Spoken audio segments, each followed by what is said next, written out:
존귀하다 어느 보석보다 귀하다 내가 사랑스럽지 않을 때 너를 온전히 사랑하고 너와 함께하며 내가 왕노라 주님의 나라 대신 나의 삶 속에 임하시며 주님의 길을 주만 보기를 소망해 어렵게 살아가는 흙빛 사랑과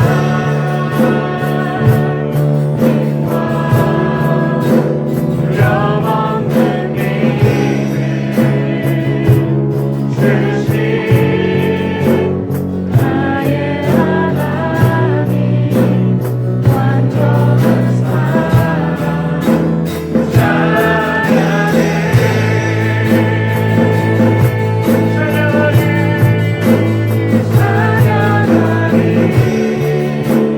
만군의 주 영원히 함께 하시네 존귀하신 나의 왕 영원히 통치하시네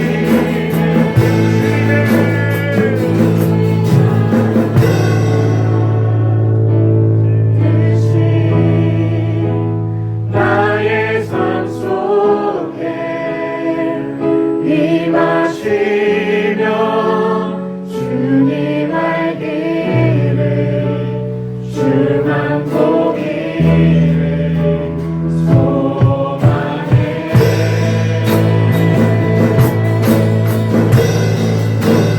흙빛 사랑과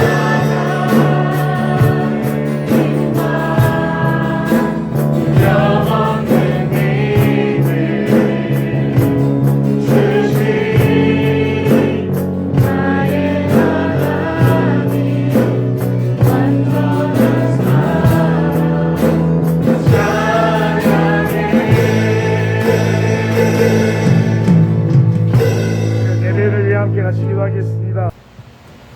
사랑과 은혜의 하나님, 오늘도 저희를 예배의 자리로 부르시고 주님 앞에 나아오게 하심에 감사드립니다. 한 주간 살아가며 지은 저희의 죄를 용서해 주시고 이 시간 정결한 마음으로 주님을 예배하게 하옵소서. 어린이부서 성경학교 잘 끝나게 해주심에 감사드립니다. 중고등부 수련회도 하나님께서 예배해 주세요.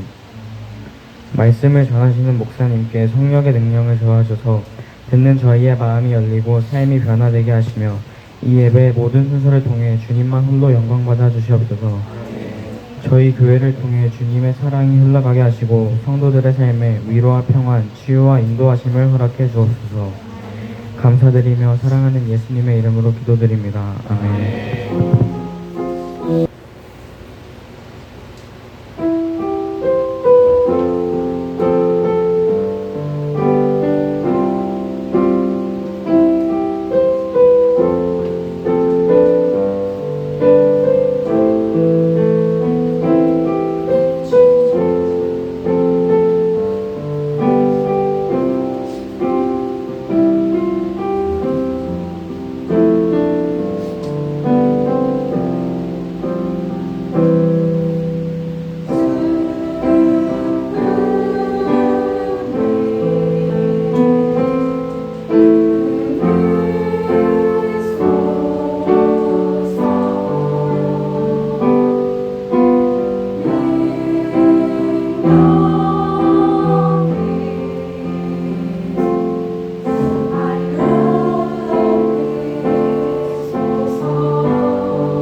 아멘. 깊은 곳으로 가라라는 제목의 말씀 나누고자 합니다. 제가 어저께 초등부 어린이부터 성경학교를 하면서 제목이 보물찾기였는데 애들이 항의를 하더라고요. 보물찾기는 도대체 언제 하는 거예요? 라고 했는데 보물을 다 찾았습니다. 쟤네만 모릅니다. 보물이 뭔지 한번 제 영상 통해서 함께 보도록 하겠습니다.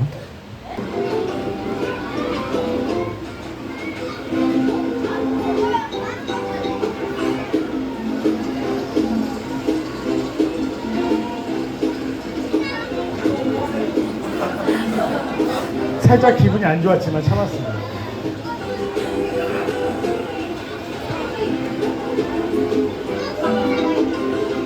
재현이 화이팅! 잘 가라!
네, 보물을 찾았죠. 네, 이 아이들 보물입니다. 또 이제 한 주 뒤에 또 25일은 중고등부가 가게 되는데 많이 기도해 주시고, 아이들과 어저께 설교 대신 가툰이라는 만화를 봤어요. CGN이라고 온누리교회에서 이렇게 제작해서 유튜브에 매주 한 편씩 올려주는 게 있는데, 거기 악마 수업이라는 만화가 있습니다. 보면 그게 C.S. 루이스의 스크류테이프의 편지와 같은 내용이에요. 사탄이 아이들을 어떻게 유혹한지 그걸 다 보고서 와, 근데 딱 보자마자 지환이 그러더라고요. 난 저렇게 뜨겁게 기도해 본 적이 없어요. 누가 시킨 것도 아닌데. 그래서 갑작스럽게 카메라를 켜고 아이들하고 저 이야기를 나누고 기도를 하는데 기대하는 마음이 생겼습니다. 지금은 사실 인프라도 많이 부족하고 또 우리에게 따져보면 없는 게 더 많죠. 그런데 확실한 거 하나, 보석 같은 다음 세대가 있고 이 아이들이 자라가면서 그게 소망이 될 줄로 믿습니다. 네, 계속해서 격려해 주시고, 아이들이 간혹 사실 좋은 장면만 나왔는데 어저께 얼마나 열받았는지 모릅니다. 말을 왜 이렇게 안 듣는 거야? 막 그래서 진짜 이 아이들의 에너지는요, 제가 볼 때는 거의 원자력 발전 수준이라. 네. 그런데 지들은 딱 불 꺼주니까 바로 자더라고요. 네. 그래서 이 아이들 우리가 볼 때는 다소 좀 과할 때도 있고 모자라 볼 때도 있겠지만 기대하는 마음으로 기도해 주시면서 잘 자라갈 수 있도록 우리가 함께 길러내기를 소망합니다. 네, 누가복음 5장 1절에서 11절 이 말씀을 보면 예수님이 제자들을 부르신 내용이고요. 또 제자들에게 한 가지 명령, 더 깊은 곳으로 나아가라 라고 말씀하신 내용입니다. 한국에 오면 항상 인상적인 게 도시 속 야경 속에서 빛나는 십자가예요. 교회가 정말 많죠. 올 때마다 십자가는 더 늘어나는 것 같아요. 이 이야기는 14년 전에 아론탄이라고 세계적인 건축가입니다. 이 사람이 뭘 지었냐면요, SK 본사를 지었는데, 그 광화문에 있는 SK 본사 가보신 분은 아실 거예요. 그냥 이렇게 길쭉한 게 아니라 유선형으로 되게 좀 신기하게 생겼습니다. 또 뭘 지었냐면 W 호텔, 그 광장동에 있는 워커힐 지은 사람이 건축한 설계사입니다. 이 사람이 밤 비행기로 한국에 도착하는데 서울 항공을 한번 선에서 인천공항에 내리게 되잖아요. 근데 밑에 봤는데 빨간색 십자가가 너무 많아서 놀랐다고 합니다. 사실은 칭찬이 아니었어요. 비아냥 거죠. 한국에는 교회가 왜 이렇게 많은 거예요? 무덤 같아요 라고 얘기를 했습니다. 왜냐하면 서양에서는, 서구 문화권에서는 교회 근처에, 바로 교회 옆에다가 무덤을 만들었습니다. 그리고 그게 하나의 권력이었습니다. 왜냐하면 그 무덤에 묻히려면 신앙생활을 해야 됐고요. 그 무덤에 묻히려고 하면 자살하거나 성경에서 말하는 큰 죄를 지은 사람들은 무덤에 묻힐 수가 없었습니다. 그렇기 때문에 하나의 권력이기도 했죠. 그러면서 이 홍콩 출신의 영국 문화에 이렇게 잘 알던 이 아론탄이라는 사람이 한국은 서울은 무덤 같다. 왜냐? 십자가가 너무 많은데. 제가 그 얘기를 들으면서 한 가지 안타까운 마음과 동시에 도전하고 싶은 마음이 생겼어요. 원래 십자가는 무엇입니까? 형벌입니다. 근데 그 십자가가 2000년 전 예수님의 오심을 통해서 뭘로 바뀌었죠? 생명으로 바뀌었어요. 그렇기 때문에 지금은 무덤 같은 십자가일지라도 교회들이 다시 회복하고 건강해지고 말씀에 충실한다면 그 십자가는 무덤을 세우는 십자가가 되겠습니까? 아니면 생명을 세우는 십자가가 되겠습니까? 생명을 세우는 십자가가 되리라고 믿습니다. 오늘 예수님께서 자신의 사역을 돕기 위한 사람들을 부르시는데 좀 특별한 경험이었습니다. 바닷가로 나가셨습니다. 배 두 척이 떠 있는 거예요. 어부들이 밤새 물고기를 잡다 왔는데 너무 지친 기색이 역력합니다. 그런데 예수님의 말씀을 듣기 위해서 수많은 사람들이 모였습니다. 그래서 예수님이 어떻게 하시냐면 그 해변가에 배를 띄워서 내가 저 사람들을 바라보면서 말씀을 전하고 싶다라고 이야기하셨어요. 근데 어부들이 지금 상태가 어떤 상태입니까? 밤새서 뭘 했다고 그랬죠? 물고기를 잡으려고 했어요. 근데 물고기라도 많이 잡았으면 기분이 좋아서 도와드릴 수 있는데 허탕을 쳤습니다. 기분이가 좋았겠습니까? 네, 기분이가 좋지가 않죠. 그러니 그런 상황 가운데 갑자기 예수님이 오셔서 당신의 배 좀 쓰시다. 사실 유쾌한 일은 아니죠. 빨리 집에 가서 씻고 자고 싶은데 이게 웬 자다가 뚱뚱개 같은 소린가 하면서 예수님의 부탁을 듣게 됐어요. 그리고 나서 말씀을 전하신 이후에 예수님께서 그들의 순종에 감사하면서 무언가 해주기를 원하셨습니다. 그래서 어떻게 했냐면 그때 말씀하신 거예요.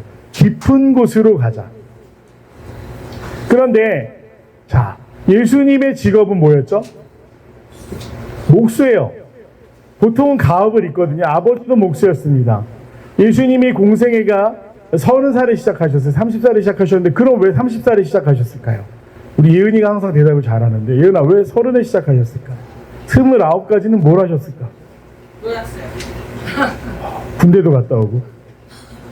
아닙니다.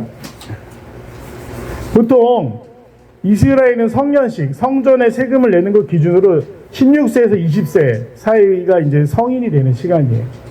그러면 최소 8년에서 9년 정도를 뭘 하셨냐? 아버지 요셉이 일찍 죽었습니다. 그래서 동생들이 자랄 때까지 어머니를 봉양하고 섬길 수 있는 나이가 될 때까지 아마 가정에 충실하지 않았을까라고 보는 게 전통적인 성경적인 관점입니다. 그리고 내가 사역에 온전히 집중할 수 있을 때 하나님의 나라를 위해 나서시게 된 거죠. 자, 그럼 예수님이 목수로 9년간을 일하셨습니다. 그런데 목수가 어부한테 물고기 잡으려면 이렇게 해 라고 가르치는 게 맞을까요? 그렇지 않습니다.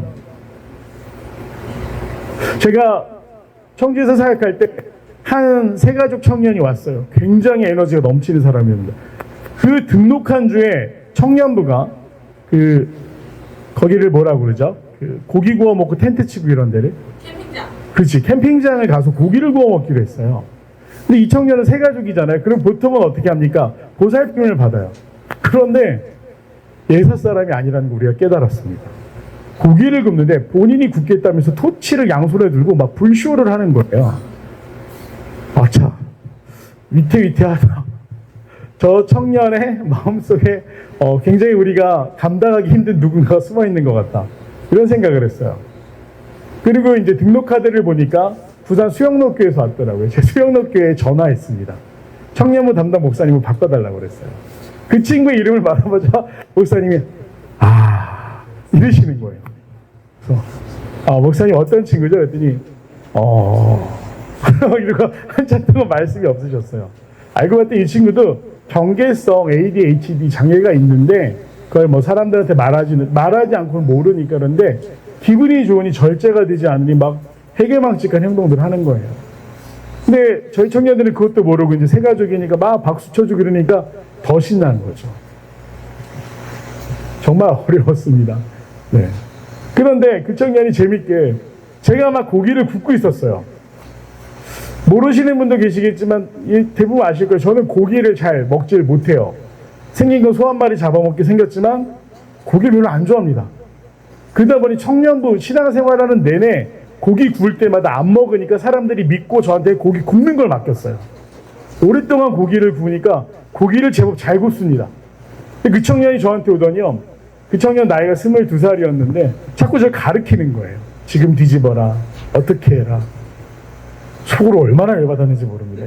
자꾸 날 가르쳐 막 이러면서 내가 고기를 구워 너 걸음마 배울 때부터 나는 고기를 구웠어 라고 말하고 싶었는데 그럴 수가 없잖아요. 참아주고 받아줄 수밖에 없죠. 자, 예수님의 경우도 마찬가지입니다. 목수는 뭘 잘하는 사람입니까? 가구를 만들거나 필요한 목공 작업을 하는데 스페셜리스트죠.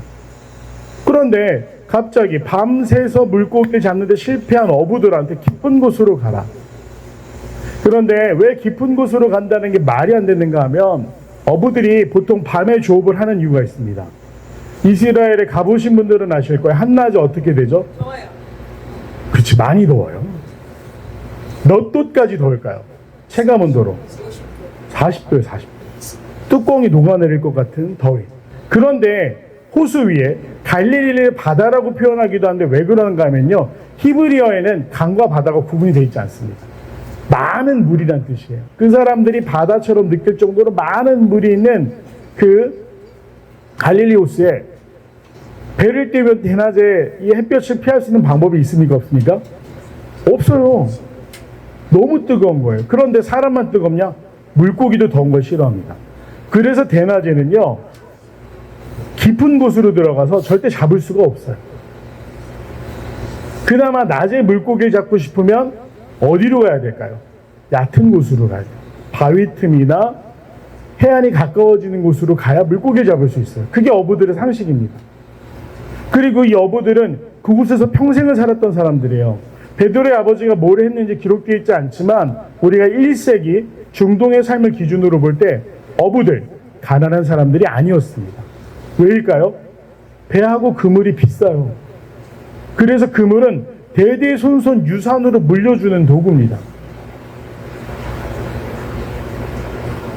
그 진도계가 있는 진도에 사시는 장로님이 저한테 한번 그런 얘기를 하신 적이 있어요. 목사님 그거 아세요? 그러더니 바닷가는요 알부자가 많아 이런 얘기를 하시는 거예요. 돈이 마르지 않아 이런 얘기를 하시더라고요. 그래서 그냥 그때는 그런가 보다 했어요. 그랬는데 밀수하는 사람들도 있고 실제로 어업이 생각보다 많은 장사인이 남아서 돈이 그렇게 없지 않다고 합니다. 제 얘기가 아니라 그 장로님 이야기예요. 이 어부들도 가난한 사람들이 아니어서 최소 중산층 이상입니다. 2개 국어 이상 하는 사람들이었어요. 왜냐하면 장사를 하려면 공용어였던 아람어를 해야 되고요. 관리들한테 잘 보여서 세금을 바칠 때라든지 뭔가 그 사회에서 이권을 얻으려고 하려면 헬라어도 해야 됐습니다. 그리고 잘하면서 배운 모국어 히브리어를 하니 최소 3개 국어. 이런 사람들이 어부들이었어요. 그냥 단순히 힘쓰고 고생하면서 물고기 잡아 사는 사람들은 아니었습니다. 그런데 갑자기 아무리 예수님이라 할지라도 우리가 나중에 알지만 안드레라든지 몇몇 제자들은 세례 요한을 좋아해서 세례 요한의 말씀들을 다니기도 하고 예수님에 대한 소문을 이미 익히 들어 알고 있었어요. 그러나 그날 설교 한번 들었다고 예수님이 하자는 대로 한다는 게 쉬운 결정은 아니고 아무리 그래도 그렇지 예수님 말씀만 하세요. 물고기 잡는 거 우리가 전문가예요. 라는 마음이 없었을까요? 그런데 오늘 베드로가 어떻게 대답합니까? 시몬이 대답하여 이르되 선생님 우리들이 밤이 새도록 수고하였으되 잡은 것이 없는지라 말씀에 의지하여 내가 그물을 내리리이다 하고 예수님이 깊은 데로 가서 그물을 내리라고 말씀하시니까 베드로는 분명히 얘기했어요. 우리가 밤새 노력했지만 실패했습니다. 그러나 말씀에 순종해서 내가 깊은 곳에 그물을 내리겠습니다. 호수 가운데로 나아갑니다. 그물을 던졌습니다. 어떻게 됩니까? 그물이 찢어질 정도로 물고기가 잡혔다. 그들이 밤새 자신의 경험을 의지하고 자신들이 알고 있는 지식을 총동원해서 그곳에서 물고기를 잡으려고 했지만 실패합니다. 그런데 예수님의 말씀에 순종했더니 놀라운 일이 벌어진 거죠. 부르심에 대한 순종. 오늘 제자들, 이 시몬 베드로와 나중에 나오는 세베대의 아들들 부르시면서 예수님이 말씀하고자 하시는 것은 부르심에 대한 순종입니다. 황당해 보이고 상식적이지 않은 것 같지만 그 부르심 가운데 순종한 베드로. 이 어부들이 깊은 곳을 향해 어떤 마음으로 노를 저어갔겠습니까? 부르심에 순종한다라는 건 결코 편안한 것이 아닙니다. 예수님이 부르셨는데 이 제자들이 편안한 삶을 살았는가요? 그렇지 않습니다. 3년간 노숙해야 됐습니다. 부르심에 순종한다는 건 상식 수준에서 이루어지는 일이 아닙니다. 즉 신비로운 일들, 신령한 일들이 그곳에 숨겨져 있다는 겁니다. 부르심에 순종한다는 건 내 능력으로 되는 것이 아닙니다. 성령께서 도우셔야만 가능한 일입니다. 그래서 베드로는 큰 결심을 하죠. 예수님의 말씀에 완전히 순종하기로 하고 깊은 곳으로 나갔습니다. 이것은 표면적인 순종이 아니었습니다. 누군가 뭘 부탁했을 때 네 라고 대답합니다. 심지어 그 사람이 시킨 걸 하기도 해요. 그러나 우리 마음까지 움직이는 경우는 얼마나 됩니까? 회사에서 일을 할 때 상사가 뭔가 지시하실 때 마음까지 움직여서 그 일을 하십니까? 우리 사장님은 우리 보스는 항상 오라 그런 마음이 있으세요? 그렇지 않아요. 왜 이렇게 하지? 왜 저렇게 하지? 불평과 불만이 있어요. 그런데 우리 얼굴은 어떻게 하고 있습니까? 사회생활 고수들은 어떻게 해야 되죠? 네, 알겠습니다. 아우, 시킨 대로 했더니 너무나 잘 된 것 같아. 이런 말들 해야 되잖아요. 그런 말 잘 못하면 어떻게 되는지 아십니까? 네, 잘려요. 아니면 저처럼 개척해야 돼요. 제가 총회에 훈련 받으러 갔더니 목사님이 그랬다니까요. 강사 목사님이 여기 다 성격 파탄자들만 앉아있대요. 개척하는 목사님들한테 하신 얘기였어요. 그걸 못 참아서 뛰쳐나와 막 이러시면서 저 뛰쳐나온 건 아니에요. 조용히 나왔습니다. 그런데 순종, 마음까지 순종한다는 일은 결코 쉬운 일이 아닙니다. 베드로는 주님 앞에 마음까지 순종했어요. 사도행전 10장 22절을 보면 뭐라고 되어 있습니까? 순종이 제사보다 낫다. 하나님도 그렇게 말씀하세요.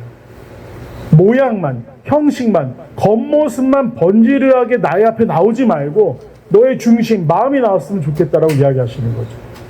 우리가 몸은 여기에 와 있는데 머릿속으로 딴 생각하면 어떻게 될까? 이곳에 와 있는 겁니까? 아니에요. 채원이가 세븐틴 팬입니다. 제로베이스 원도 좋아한대요. 아닌가? 투바투인가요? 보이 넥스트 도어? 좋아요.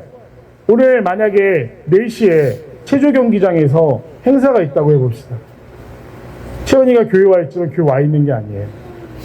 체조 경기장에 가려면 몇 시까지 어디를 가서 누구를 만나서 어떻게 가야 되고 뭘 또 준비해 가야 되고. 골프가 요새 유행 아닙니까? 골프 좋아하시는 분들 주일날 그린에 나가야 되는데 못 나가고 교회 나와 있다. 머릿속으로 뭐 할까요? 지금 친구들은 몇 번째 홀쯤 돌고 있겠구나. 뭐 하겠구나. 그런 생각하지 않을까요? 마음까지 여기 와 있어야 되는데 마음이 다른 곳에 가 있다? 진정한 순종이 아니죠. 그 자리에 있는 것이 아닙니다. 하나님께서도 우리를 향해서 순종이 제사보다 낫다. 척하는 사람 되지 말고 중심이, 마음이 하나님 앞에 나와야 된다라고 이야기하시는 거예요. 베드로는 예수님의 말씀에 순종했고 또 그물을 던졌습니다. 그들의 경험과 기술과 상식을 넘어서는 일이 일어납니다. 물고기가 엄청나게 잡힌 것이죠. 베드로는 다급하게 다른 동료의 배를 불렀어요. 세베대의 아들들, 근처에 있던 자들을 부릅니다. 그들에게 이 놀라운 광경을 함께 동참하게 했습니다. 결국 이 세베대의 아들들도 단순히 물고기 몇 마리를 더 잡는 것이 아니라 예수님과 함께 따르는 삶을 살아가게 됩니다. 오늘 이 사건을 보면서 우리가 깨달아야 되는 부분들은 무엇입니까? 첫 번째로 예수님의 부르심에 순종하는 삶은 우리의 필요를 채우시는 능력임을 믿어야 합니다. 아멘. 이 사람들 밤새 수고했지만 물고기를 잡지 못했어요. 그것이 시기적인 문제인지 아니면 단순히 기상이변이나 어떤 일 때문인지 알 수는 없었지만 전문가들이 실패한 상황입니다. 그런데 생업이었기 때문에 실패한다라는 걸 뭘 의미합니까? 이는 굶는다라는 걸 의미합니다. 그런데 순종하기 위해서 내가 챙겨야 될 이익들을 챙기지 못한다? 가끔 예능이나 스케치 코미디에 나오는 장면들인데요. 직장 상사가 휴일에도 불러내서 취미활동 같이 하자고 하면 마지못해 나가는 직장인들의 모습을 그리고 있어요. 그런데 요새 MZ들은 그렇게 하지 않는다. 또 반전의 재미를 더하기도 하죠. 근데 얼마나 참 씁쓸한 일입니까? 잘 보이고 비위를 맞춰야만 내 자리가 보존이 된다고 한다면 그 일을 할 때 우리의 마음은 얼마나 상처를 받아야 되고 우리의 마음은 얼마나 고통 가운데 있어야 됩니까? 그런데 오늘 예수님이 제자들에게 물고기를 보여주신 이유가 있습니다. 즉 물질이라는 것은 본질적인 어려움이 아니라는 걸 깨닫게 하시기 위해서 너희들이 순종할 때 나는 채워줄 수 있는 능력이 있다. 오병이의 사건은 어땠습니까? 예수님이 그렇게 해서 갈릴리에 빵집 하나 차리셨으면 얼마나 장사가 잘 됐겠어요. 밀가루가 필요 없잖아요. 계속 떼기만 하시면 돼요. 그렇게 하시지 않았습니다. 그렇게 하시지 않았어요. 그런데 제자들에게 얘기하시는 거죠. 당장은 그물을 버려두고 나를 쫓아오는 것이 두렵고 걱정이 되겠지만 걱정하지 말아라. 나는 너의 필요를 알고 필요까지 다 채우는 능력의 하나님이다. 이야기를 하고 싶으신 거죠. 그래서 부르심에는 우리의 필요를 채우시는 능력이 있음을 믿고 따라야 됩니다. 뒤돌아봐서는 안 되는 겁니다. 하나님이 모든 역사를 말씀하실 때 뒤돌아보라고 하셨습니까? 그렇지 않았어요. 내가 인도하는 땅을 향해 가라고 하셨습니다. 출애굽을 인도하시면서 뭐라고 말씀하셨습니까? 내가 인도하는 곳으로 가라고 말씀하셨어요. 롯이 소돔과 고모라를 택했지만 멸망의 위기에 앞서서 피난을 약속하시면서 그게 뭐라고 하셨죠? 뒤돌아보지 말라고 하셨어요. 크리스천은 과거를 돌아보는 사람이 아닙니다. 왕년에 내가 어땠는데, 과거에 내가 뭘 했는데, 우리에게 중요한 건 지금이고 어느 곳으로 가느냐입니다. 교회 이름이 더 필그림 교회죠. 우리는 순례 여정을 하고 있어요. 뒤돌아보면 안 됩니다. 하나님이 인도하시는 곳을 향해 가야만 한다는 것이죠.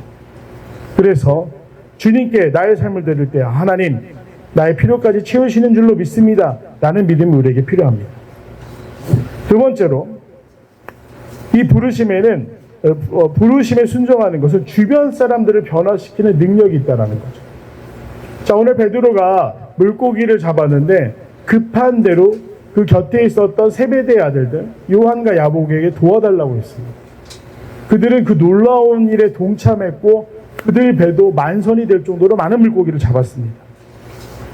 이는 자기 및 자기와 함께 있는 모든 사람이 고기 잡힌 것으로 말미암아 놀라고 세베대의 아들로서 시몬의 동업자인 야고보와 요한도 놀랐습니다. 주변에 있는 사람들이 어부들이 다 놀랄 정도로 참 엄청난 결과를 만들어냈습니다. 자, 세베대의 아들 야고보와 요한은 베드로와 어떤 관계였습니까? 경제 공동체였어요. 돈으로 엮여진 사이였습니다. 같은 동네에 살지만 물고기를 두고 사실은 경쟁해야 되는 대상들이었어요. 그런데 오늘 예수님을 만나면서 그 관계가 어떻게 변화되죠? 경제 공동체가 아니라 신앙 공동체로 변하게 됩니다. 함께 예수님을 따르며 하나님의 나라를 위해 일하는 사람들이 되었다라는 거죠. 오늘 이 놀라운 것, 정말 내가 알고 있는 이 놀라운 비밀을 나 혼자만의 것으로 끝난다고 한다면 그건 온전한 부르심에 대한 순종이 아닙니다. 어떻게 해야 됩니까? 내가 가장 사랑하는 사람들에게, 내 주변에 일에 동참하기를 바라는 사람들에게 알리고 전해야만 하는 것이죠. 우리가 삶에서 작은 신기한 일, 재미있는 일, 기쁜 일만 있어도 어떻게 합니까? 카톡으로 막 나누고 SNS 올리고 그럽니다. 지나가다 막 유명한 사람이라도 보게 되면 같이 사진이라도 찍으려고 그래. 이 결혼하는 날 저희가 메이크업을 받으러 미용실에 갔습니다. 저 두 가지 놀랐습니다. 하나는 제 메이크업은 30분 만에 끝났는데 신부는 2시간이 넘게 걸린다는 사실을 놀랐어요. 1시간 반 동안 할 게 없더라고요. 그래서 열심히 산만하게 미용실을 돌아다녔습니다. 그러다 김범이라는 배우를 봤어요. 너무 잘생겼더라고요. 사실 그 김범이 누구냐면 그 F4 나왔던 게 뭐죠? 꽃보다 너희들 태어나기도 전에 드라마 아니니 혹시? 꽃보다 남자라는 그 드라마 이 친구들 구미호로 알겠네요. 이동욱과 함께 나왔던 이동욱 동생. 네. 그 배우가 있는데 너무 잘생겼더라고요. 그래서 제가 괜히 아내도 팬은 아닌데 아내가 꽃보다 남자를 좋아해서 안녕하세요 팬입니다. 저희 아내 오늘 저희 결혼 사진 한 장 찍어주실 수 있을까요? 저 찍어줄 줄 알았는데 갑자기 매니저가 쓱 들어오더니 이러시면 안 됩니다 이러더라고요. 그래서 제가 속으로 막 삐져가지고 널리 알려야지. 김범과 김범의 매니저는 생각보다 별로다 막 얘기해야지 막 이렇게 생각해서 삐졌죠. 사실 창피해서 그랬어요. 막 미용실에 있는 사람 다 웃었어요. 그 사람이 뭐라고 그 잠깐 봤다고 막 신나고 알리고 싶어 하는데 오늘 베드로는 누구를 경험하고 있는 거예요? 예수님입니다. 예수님. 목숨에도 불구하고 자신들이 뭘 필요로 하는지 꽉 채워주시는 분. 베드로가 이렇게 움직일 수 있었던 건 목수가 시킨 대로 하면 물고기를 많이 잡을 거야 라는 기대감이 아니었어요. 그 전에 먼저 말씀을 들으면서 이분이라면 내가 내 삶을 드려도 괜찮지 않을까라는 감동이 먼저 있었던 거죠. 그리고 행동이 뒤따랐던 겁니다. 그리고 그 행동이 뒤따를 때 혼자만 만족한 것이 아니라 자신과 동업관계에 있었던 세베대 아들들에게도 그 은혜를 나누게 되죠. 그래서 믿음의 사람들은 어떻게 해야 되는가? 이 부르심에 순종할 때 이 기쁨을 나만의 것으로 끝내는 것이 아니라 내 가장 사랑하는 사람들에게 또 나의 동반자, 동역자, 친구들 또 내가 간절히 사랑하는 사람들에게 이 은혜를 나누어야 된다는 것이고 마지막으로 이 부르심에 순종한다라는 것 이것은 삶에 무엇이 가장 가치 있는 일인지에 대한 깨달음입니다. 그 전에 이 베드로가 물고기를 잡는데 물고기를 잡는다라는 거 세계 어느 곳을 가도 어업을 하는 일들 그다음에 채집을 하는 일들 보면요 이 샤머니즘이 강합니다. 무속적인 성향이 강해요. 바닷가 아까 돈 많이 번다고 그랬는데 우리나라도 바닷가에 가면 용왕한테 제사 꼭 드리고 또 굉장히 많은 미신들이 있지 않습니까? 서양에서도 원래 배에 여자를 태우지 않았었습니다. 부정하다고. 뭐 그런 일들이 있었어요. 그런데 오늘 베드로 예수님을 만나기 전에 베드로에게 기쁨은 무엇이었습니까? 물고기 많이 잡히는 날 기분 좋았을 거 아닙니까? 또 그를 낙심케 하는 일은 무엇입니까? 바로 오늘 예수님을 만나기 전처럼 밤새는 노력했지만 물고기를 못 잡는 날이 힘들었을 거예요. 일희일비하는 삶이었어요. 어려운 얘기 같지만 조금 좋다고 해서 막 조울증 환자처럼 막 너무 신나. 내 삶은 다 이런 거 너무 좋아. 조금 힘들면 어떻게 됩니까? 세상 끝났어. 정도의 차이는 있지만 우리도 비슷하지 않습니까? 뭐 좋은 일 있으면요 그때는 감사할 수 있어요. 근데 이내 고난이 찾아오거나 힘든 일이 오면 어떻게 됩니까? 감사보다는 불평이 우리 입술에서 나오게 된다는 것이죠. 그래서 주님은 우리가 가치를 여기는 우리를 감동시키고 우리를 기쁘게 하는 일은 이 땅 위에 있는 것들이 아니라는 걸 깨닫게 하시다. 부르심을 통해 하나님의 나라를 소망하라고 이야기하시는 거예요. 아까 우리가 나의 하나님이란 찬양하는데 계속 울컥울컥 하더라고요. 주님의 나라와 주님의 뜻이 이 땅 가운데 이루어지거든요. 우리가 주기도문으로 수없이 고백하고 기도했던 그 내용들. 근데 제가 감동이 되고 울컥한 건 함께 고백하는 것도 즐거운 일이었지만 내가 그렇게 살기를 결정하고도 여전히 내 마음 한켠에 세상에 대한 걱정과 근심과 가난에 대한 두려움과 실패에 대한 두려움이 있었구나. 이제는 아닙니다. 이제는 주님 좀 더 성숙한 모습으로 주님의 나라와 주님의 뜻이 이루어지기를 바랍니다. 그 찬양으로 고백할 때마다 제 마음 가운데 그 감동이 있기 때문에 울컥하더라고요. 그래서 저도 이 부르심에 순종하며 함께 나누고 있는 것입니다. 진짜 가치 있는 일이 무엇인가? 이 땅에서 무엇을 얻었기 때문에 기뻐하고 잃었기 때문에 슬퍼하는 삶이 아니라 하나님의 나라, 영원한 기쁨이 있는 그 하나님의 나라를 우리가 함께 동역하고 찾아가고 또 탐구하는 과정 가운데 있다는 것이 우리에게 기쁨이라는 것, 진정한 삶의 목적이 된다는 것을 오늘 말씀을 통해 우리가 알 수가 있습니다. 성경을 보면 하나님은 부르심을 할 때 상식적이지 않으세요. 아브라함에게 어떻게 하십니까? 75세면 인생을 정리해야 되는 시기예요. 근데 그때 뭐라고 명령하셨죠? 너의 아버지와 친척과 본토 고향을 떠나라고 말씀하셨습니다. 떠나면 내가 너에게 축복해 주겠다. 너는 복의 근원이 될지도. 너 축복하는 사람은 축복하겠고 너 저주하는 사람은 저주할 거야. 어떻게 됐습니까? 25년 동안 죽어라고 고생만 했어요. 그때마다 아내를 방패로 내세워서 그 위험을 도망치려고 하는 찌질한 삶을 보여줬어요. 그러나 그 순종 끝에 하나님 무엇을 주셨죠? 이삭을 주셨어요. 100살이 넘어 100살의 아들을 출생하게 됐죠. 또 그뿐입니까? 나만은 어땠습니까? 나만도 상식적인 하나님 부르신 걸 하나님이 상식적인 것을 요구하셨습니까? 나만 장군이 그 나병이 낫기 위해서 찾아왔는데 엘리사 뭐라고 그래요? 강물에 가서 7번 씻으라. 아니 우리나라에는 강이 없어? 요단강 보신 분들은 아실 거예요. 엄청 실망하실걸요. 저는 텔레비전으로만 봤지만 뭐 개울이더라고요. 개울. 여기서 저긴데 무슨 강이야.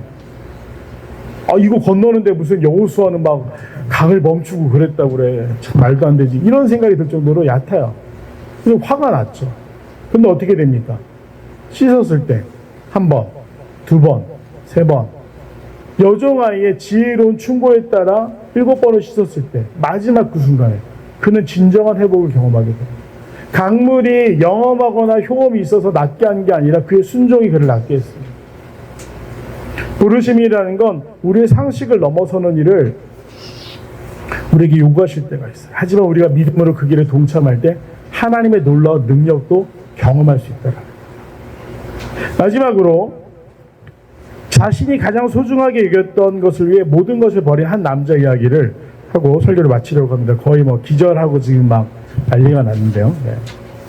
서연이 좀 깨워줄래? 그래. 자, 이 사람은 누구냐면요. 제가 이 사람의 이름을 실수하지 않고 말할 수 있으면 좋겠습니다. 에드워드, 엘버트, 크리스찬, 조지, 앤드류, 패트릭, 데이비드, 윈저라는 사람이었어요. 한번 다시 해보겠습니다. 에드워드, 엘버트, 크리스찬, 조지, 앤드류, 패트릭, 데이비드, 윈저. 이 사람은 누구냐면요. 1936년 1월 20일부터 1936년 12월 11일, 즉 11개월 동안 Great Britain, 어디입니까? 영국 및 북아일랜드 연합왕국의 국왕이었어요. 우리는 이 사람 윈저공이라고 알고 있습니다. 이 윈저공, 영국의 잠시 11개월 동안 왕이었던 이 사람, 조지 5세의 뒤를 이어 왕에 올랐습니다.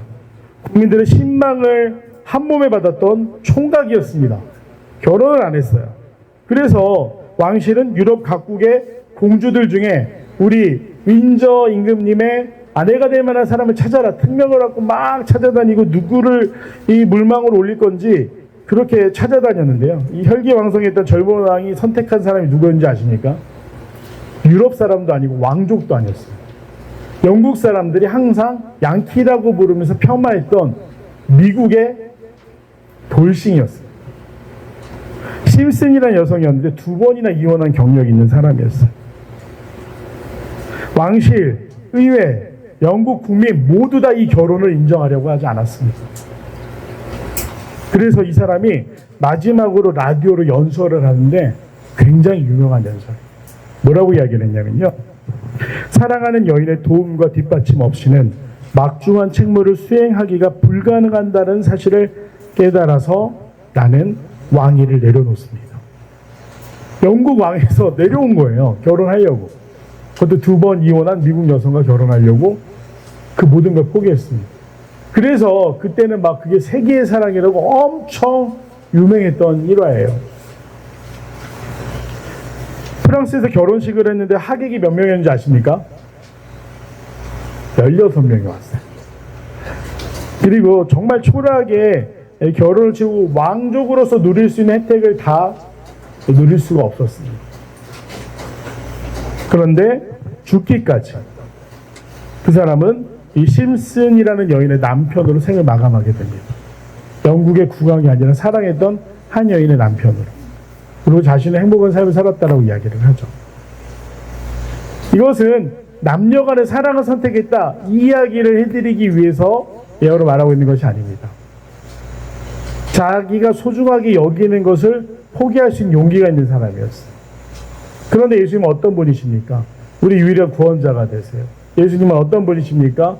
예수님은 우리의 죄를 담당하신 분이에요. 우리는 그 예수라는 이름 때문에 더 이상 죄책감에 빠져 살지 않아도 됩니다. 그 이름을 선택하기 위해 내가 지금 소중하게 여기는 것들을 내려놓을 용기가 있으십니까? 지금 이 자리에 계신 분들은 많은 것들을 희생하고 또 용기 있는 선택을 하셔서 이 자리에 있는 줄로 믿습니다. 소망하기는 후회하지 마시고 뒤돌아보지 마시고 오늘 그 부르심의 소망에 합당한 사람들로 주님이 말씀하시는 곳을 향해 보여주시는 비전을 향해 이 순례의 여정을 향해 기쁨으로 동참할 수 있는 성도들이 되기를 간절히 소망합니다. 예수님께서 이들을 향해 마지막으로 하신 보면은 무서워하지 말라, 이제 후로는 내가 사람을 취하리라 라는 말씀이셨습니다. 두려워하지 말아라. 가난, 질병 혹은 사회적으로 위축되는 상황들, 이런 것이 두려운 것이 아니라 내가 너와 함께하는, 내가 참으로 오른손으로 너를 붙들 것이다, 안심시켜 주시면서 오늘 자신의 거룩한 사역으로 우리를 부르고 계시는 예수님의 부르심에 응답하며 나아갈 수 있는 귀한 성도들이 되시기를 간절히 소망합니다.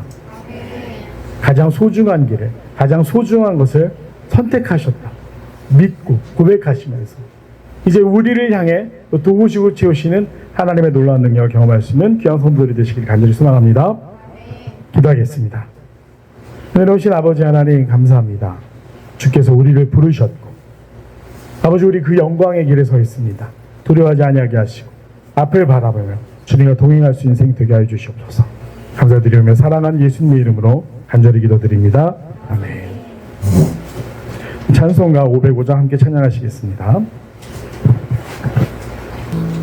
이제는 우리를 기다리고 부르시며 소명의 자리로 초청하시는 예수 그리스도의 놀라운 은혜와 우리를 사랑하시사 그 독생자까지 허락하여 주신 아버지 하나님의 크신 사랑과 오늘 우리로 하여금 순종하며 부르심에 응답할 수 있도록 인도하시는 성령의 내주 역사하심, 주님 부르심의 자리로 나오는 사랑하는 성도들의 삶 가운데 영원토록 함께 하시기를 축원하옵나이다. 아멘.